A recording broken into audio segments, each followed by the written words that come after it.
आज है 25 अप्रैल 2024 दिन गुरुवार। नमस्कार, सुप्रभात। न्यूज छत्तीसगढ़ में आपका बहुत बहुत स्वागत है। इससे पहले आप छत्तीसगढ़ के कौन से जिले से न्यूज को देख रहे हैं, कमेंट में हमें जरूर बताइए। साथ ही डेली अपडेट रहने के लिए चैनल को सब्सक्राइब जरूर करें। ग्रेजुएशन फाइनल में 75% लाने पर दे सकेंगे नेट, 4 साल के कोर्स वालों को होगा फायदा। यूजीसी ने नेट में शामिल होने के नियमों में बदलाव किया है। 4 वर्षीय ग्रेजुएशन वाले अगर फाइनल ईयर या फाइनल सेमेस्टर में 75% नंबर लाते हैं तो वो नेट दे सकते हैं। राज्य के छात्रों को इसका फायदा जून 2026 से मिलेगा, क्योंकि प्रदेश के जिन कॉलेजेस में ये कोर्स लागू हैं वहां के छात्र अभी 2nd ईयर में हैं। इस साल यूजीसी नेट जून 2004 में आयोजित की जाएगी। इसके लिए आवेदन की प्रक्रिया शुरू हो गई है। इस बार राष्ट्रीय पात्रता परीक्षा यानी नेट में कुछ बदलाव किए गए हैं। छत्तीसगढ़ की 7 सीटों के लिए स्टार प्रचार। शाह 26, खड़गे 28 और राहुल 29 को करेंगे सभा। लोकसभा चुनाव में छत्तीसगढ़ की बाकी बची 10 सीटों के लिए घमासान जारी है। इन सीटों पर दूसरे और तीसरे चरण में 26 अप्रैल और 7 मई को मतदान होना है। हालांकि दूसरे चरण के लिए प्रचार खत्म हो चुका है। अब तीसरे चरण को लेकर भाजपा कांग्रेस में जोर आजमाइश है। दोनों ही पार्टीज के बड़े नेता इन सीटों के लिए लगातार दौरा कर रहे हैं। अमृत मिशन योजना। शैलेंद्र व टैगोर नगर में गर्मी में सुबह शाम 1 घंटा अतिरिक्त पानी मिलेगा। शहर के बड़े रिहायशी इलाके शैलेंद्र नगर और टैगोर नगर के लोगों को गर्मी भर 1 घंटा अतिरिक्त पानी मिलेगा। ये पानी अमृत मिशन योजना के तहत बिछाई गई पाइपलाइन से दिया जाएगा। गर्मी के बाद पुरानी पाइपलाइन से कनेक्शन काटकर सिर्फ अमृत मिशन की सप्लाई लाइन से ही पानी दिया जाएगा।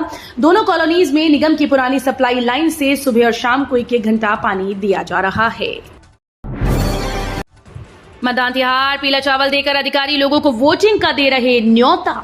लोकतंत्र के सबसे बड़े उत्सव में अब 2 दिन ही बाकी हैं। ज्यादा से ज्यादा लोग इसमें शामिल हों, इसके लिए जिले में पारंपरिक लेकिन प्रभावी तरीका अपनाया जा रहा है। पुराने जमाने में शादी ब्याह में बुलाने के लिए लोगों को पीले चावल देने का रिवाज था। गरियाबंद में मतदान का निमंत्रण भी इसी तर्ज पर दिया जा रहा है। प्रशासनिक अमला घर घर जाकर लोगों को पीले चावल देते हुए 26 अप्रैल को वोट देने मतदान केंद्र आने का न्योता दे रहा। आगामी खेल आयोजन के लिए तैयार होंगे स्कूली मैदान। शिक्षा सत्र 2024-25 के लिए शुरू होते ही स्कूल स्तर की खेल आयोजन शुरू होंगे। इसी को लेकर स्कूल शिक्षा विभाग ने विभिन्न खेल संघ से संपर्क कर सभी मैदानों की जानकारी मांगने के साथ ही सरकारी स्कूल के खेल मैदानों की जानकारी मांगी गई, ताकि यदि मैदान में कुछ कमी हो तो उन कमियों को दूर कर स्कूल खेल के अंतर्गत जिला व राज्य स्तर के खेल आयोजन किया जा सकेगा। शिक्षा सत्र शुरू होने के साथ ही 1 से 1.5 महीने का विभिन्न खेल प्रतियोगिता का सिलसिला शुरू हो जाएगा। आयुष्मान योजना में निजी अस्पतालों की मनमानी। 995 लोगों ने की शिकायत। आयुष्मान योजना में निजी अस्पताल प्रबंधन अपनी मनमानी कर रहे हैं। स्वास्थ्य विभाग से आयुष्मान भारत प्रधानमंत्री जन आरोग्य योजना के तहत 3 वर्षों में मिली शिकायतों की जानकारी मांगी गई। राज्य नोडल एजेंसी की तरफ से वर्ष 2021-22, 22-23 और 23-24 में आयुष्मान योजना की कितनी शिकायतें मिली, इस पर राज्य नोडल एजेंसी की तरफ से 995 शिकायतों की जानकारी दी। उन्होंने बताया कि 26 पर निलंबन, 25 पर जुर्माना और 5 का पंजीयन निरस्त कर दिया गया। 45 अस्पतालों पर कार्रवाई की गई है। छत्तीसगढ़ में थमा दूसरे चरण का प्रचार। 52 लाख से अधिक मतदाता तय करेंगे 41 उम्मीदवार की किस्मत। छत्तीसगढ़ की 3 लोकसभा सीट पर 26 अप्रैल को होने वाले लोकसभा चुनाव के दूसरे चरण के लिए प्रचार अभियान बुधवार शाम 6 बजे समाप्त हो गया है। राज्य की इन 3 सीट पर मुख्य मुकाबला भारतीय जनता पार्टी और कांग्रेस के मध्य है। प्रचार के दौरान दोनों दलों ने एक दूसरे पर भ्रष्टाचार और संविधान बदलने समेत अन्य आरोप लगाए। दूसरे चरण के तहत होने वाले चुनाव में भाजपा का प्रचार करने के लिए प्रधानमंत्री नरेंद्र मोदी, केंद्रीय गृह मंत्री अमित शाह और उत्तर प्रदेश के मुख्यमंत्री योगी आदित्यनाथ जैसे प्रमुख नेताओं ने रैलियां। दिव्यांग और 80+ मतदाताओं के लिए निःशुल्क परिवहन। कबीरधाम कलेक्टर और जिला निर्वाचन अधिकारी जन्मेजय महोबे ने मंगलवार को जिला कार्यालय परिसर से निःशुल्क परिवहन सुविधा मतदान रथ को हरी झंडी दिखाई। लोकसभा निर्वाचन 2024 के दौरान दिव्यांग और वरिष्ठ नागरिक आयु वर्ग के मतदाताओं को मतदान के दिन मतदान केंद्र पहुंचने सुविधा उपलब्ध कराई गई। जिले में दिव्यांग और वरिष्ठ नागरिक मतदाताओं के लिए 527 मतदान केंद्रों को चिन्हांकित किया गया है। दूसरे चरण के मतदान से पहले लाल आतंक को बड़ा झटका। 18 माओवादियों ने पुलिस के सामने रखी बंदूक। प्रदेश में नक्सल प्रभावित इलाकों में नक्सलियों के द्वारा बड़ी संख्या में पुलिस के सामने आत्मसमर्पण किया गया। सरकार के द्वारा चलाए जाने वाले अभियान लोन वर्राटू से प्रभावित होकर 18 नक्सलियों ने आत्मसमर्पण कर दिया। ये सभी भैरमगढ़ और मलांगीर एरिया कमेटी में सक्रिय थे। बता दें कि दंतेवाड़ा जिले में नक्सली बंदूक रखकर शांति के रास्ते पर दिख रहे हैं। इसे पुलिस के द्वारा बड़ी सफलता भी माना जा रहा है। महादेव सट्टा ऐप मामले में बड़ी कार्रवाई, दिल्ली और गोवा से आरोपी गिरफ्तार। महादेव सट्टा मामले में ईओडब्ल्यू ने दूसरे राज्य से आरोपियों को गिरफ्तार करने में सफलता हासिल की। छत्तीसगढ़ के चर्चित सट्टा मामले को लेकर ईओडब्ल्यू ने कार्रवाई करते हुए रितेश यादव और राहुल बक्टे को गिरफ्तार किया। इसके साथ ही टीम ने दोनों आरोपियों को बुधवार को रायपुर के स्पेशल कोर्ट में पेश किया। बताया जा रहा है कि दोनों आरोपी पिछले 8 महीने से फरार थे, जिन्हें दिल्ली और गोवा से गिरफ्तार किया गया है।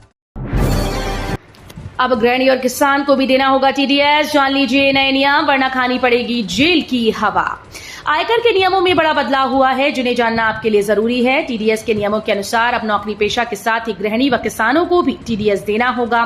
टीडीएस छिपाने पर 15% ज्यादा टीडीएस देना पड़ेगा, साथ ही जेल की हवा भी खानी होगी।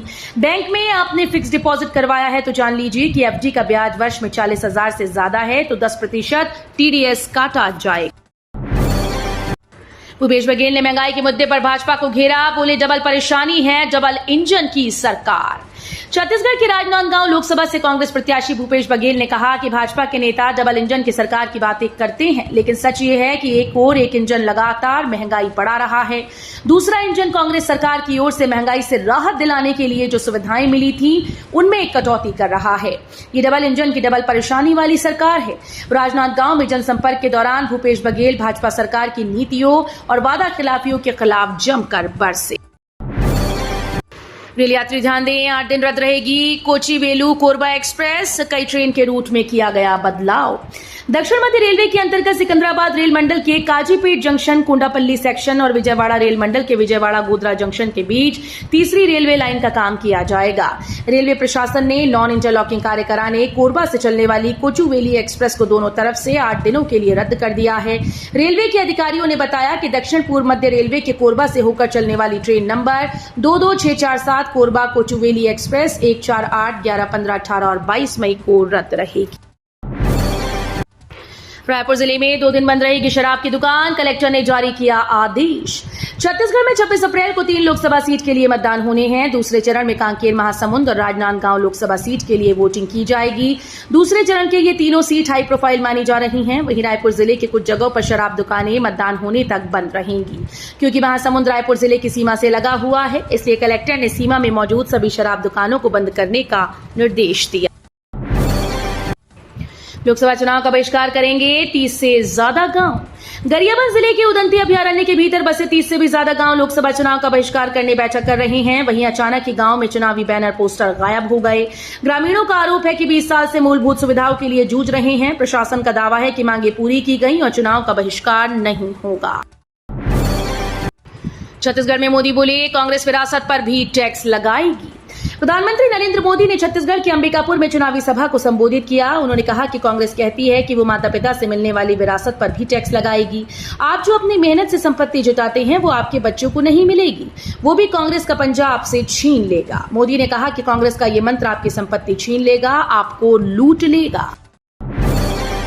गरियाबंद में हेलीकॉप्टर से भेजे गए मतदान दल, अति संवेदनशील इलाके में 48 घंटे पहले रवानगी।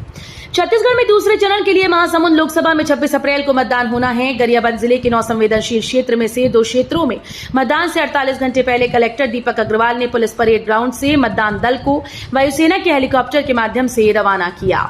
दरअसल पहाड़ों पर बसे नक्सल प्रभावित आमामोरा 77 और ओड़ 78 के लिए प्रशासन ने वायुसेना में हेलीकॉप्टर के माध्यम से मतदान दल सहित 16 सदस्यों को रवाना किया।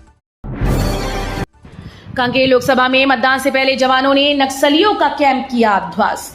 छत्तीसगढ़ के नक्सल प्रभावित कांकेर लोकसभा सीट में दूसरे चरण में 26 अप्रैल को होने वाले मतदान से पहले नारायणपुर पुलिस ने नक्सलियों के अस्थायी कैंप को ध्वस्त करने में सफलता हासिल की। हालांकि यहां बड़ी संख्या में नक्सलियों की भी मौजूदगी थी, लेकिन जवानों के आने की सूचना मिलने पर पहले ही नक्सली कैंप छोड़ भाग निकले। लोकसभा चुनाव के बीच कांग्रेस ने प्रदेश संयुक्त महामंत्री को 6 साल के लिए पार्टी से किया निष्कासित। छत्तीसगढ़ में पहले चरण का लोकसभा चुनाव हो चुका है। दूसरे और तीसरे चरण के चुनाव में कुछ ही दिन बचे हैं। वहीं कांग्रेस के बीच अभी भी भितरघात चल रहा है। लोकसभा चुनाव के बीच एक बार फिर से कांग्रेस पार्टी ने प्रदेश संयुक्त महामंत्री को पार्टी से 6 साल के लिए निष्कासित कर दिया। इस संबंध में पार्टी ने आदेश जारी कर दिया है। प्रदेश कांग्रेस पार्टी के अध्यक्ष दीपक बैज के आदेश अनुसार प्रदेश संयुक्त महामंत्री राघवेंद्र सिंह ठाकुर को लोकसभा चुनाव में पार्टी संगठन के खिलाफ काम करने पर पार्टी के प्राथमिक सदस्यता से 6 साल के लिए निष्कासित किया गया है। कांकेर में मतदान केंद्र छावनी में तब्दील, सुरक्षा के लिए 50,000 से अधिक जवान मुस्तैद। छत्तीसगढ़ के बस्तर लोकसभा सीट पर 19 अप्रैल को हुए पहले चरण के मतदान के बाद अब दूसरे चरण के मतदान लोगों की नजरें टिकी हैं। दूसरे चरण में प्रदेश के राजनांदगांव, महासमुंद और कांकेर लोकसभा सीट पर 26 अप्रैल को मतदान होना है। इन 3 सीटों में होने वाले चुनाव को लेकर प्रशासन ने अपनी तैयारियां पूरी कर ली हैं। विधायक चुनने के बाद कांग्रेस प्रत्याशी की आय बढ़ी, मंत्री बनने के बाद भाजपा प्रत्याशी की संपत्ति घटी। रायपुर लोकसभा क्षेत्र के लिए नामांकन प्रक्रिया से लेकर नाम वापसी तक की प्रक्रिया खत्म हो चुकी है। भाजपा और कांग्रेस दोनों ही प्रत्याशियों के द्वारा नामांकन फॉर्म के साथ जमा किए गए शपथ पत्र के अनुसार दोनों की संपत्तियों में विधानसभा चुनाव की तुलना में 6 माह में बैंक अकाउंट से लेकर नकद राशि में अंतर देखने को मिल रहा है। बेटियों ने मतदान के लिए लिया संकल्प, फिर हल किया विश्वविद्यालय की मुख्य परीक्षा का पर्चा। अटल बिहारी वाजपेयी विश्वविद्यालय के कुलपति आचार्य अरुण दिवाकर नाथ वाजपेयी ने मंगलवार को गोरेला, पेंड्रा, मरवाही जिले के परीक्षा केंद्रों का निरीक्षण किया। शासकीय कॉलेजेस में युवाओं को परीक्षा पूर्व शपथ दिलाई कि वे लोकसभा चुनाव में सबसे पहले वोटिंग करेंगे, समाज को जागरूक भी करेंगे। बेटियां भी मतदान का संकल्प लिया। अटल बिहारी वाजपेयी विश्वविद्यालय की मुख्य परीक्षा आयोजित है। इंटरनेशनल वर्ल्ड आर्ट डे पर इंटर स्कूल ड्राइंग कॉम्पिटिशन, 100 से ज्यादा बच्चे हुए शामिल। राजनांदगांव के दुर्गा चौक पर स्थित बचपन प्ले स्कूल में इंटरनेशनल वर्ल्ड आर्ट डे के मौके पर इंटर स्कूल ड्राइंग प्रतियोगिता का आयोजन किया गया। इसमें 100 से अधिक विद्यार्थियों ने हिस्सा लिया। प्रतियोगिता की थीम पेड़ बचाओ और सेव अर्थ थी। ड्राइंग कंपटीशन के जज प्रसिद्ध चित्रकार आशीष श्रीवास्तव रहे। सफल आयोजन के लिए बचपन प्ले स्कूल के डायरेक्टर सुनील जैन, राकेश पाराक, टीकम सोनी ने सभी विद्यार्थियों को उज्जवल भविष्य के लिए शुभकामनाएं दी। आयुष्मान योजना से इलाज बंद करने की चेतावनी, छत्तीसगढ़ के निजी अस्पतालों के 800 करोड़ रुपए अटके। इंडियन मेडिकल एसोसिएशन से जुड़े छत्तीसगढ़ के निजी अस्पतालों का करीब 800 करोड़ रुपया बकाया है। इसे लेकर रायपुर आईएमए की आम सभा में डॉक्टर्स ने आयुष्मान स्वास्थ्य योजना के भुगतान को लेकर नाराजगी जताई। इसके साथ ही योजना के तहत काम बंद करने की चेतावनी दी गई। कबीरधाम में निर्वाचन कार्य में लापरवाही, 3 कर्मचारी निलंबित। कबीरधाम में निर्वाचन कार्य में लापरवाही बरतने के कारण 3 कर्मचारियों पर निलंबन की कार्रवाई की गई। कर्मचारियों द्वारा लोकसभा निर्वाचन 2024 में मतदान अधिकारियों के प्रशिक्षण में सूचना दिए जाने के बाद भी अनुपस्थित रहने और निर्वाचन कार्यालय द्वारा जारी कारण बताओ सूचना का जवाब समाधान कारक नहीं दिया गया। जिला निर्वाचन अधिकारी और कलेक्टर जन्मेजय महोबे द्वारा निलंबन की कार्रवाई 2 शिक्षक, एलबी और एक प्रधान पाठक के ऊपर की गई।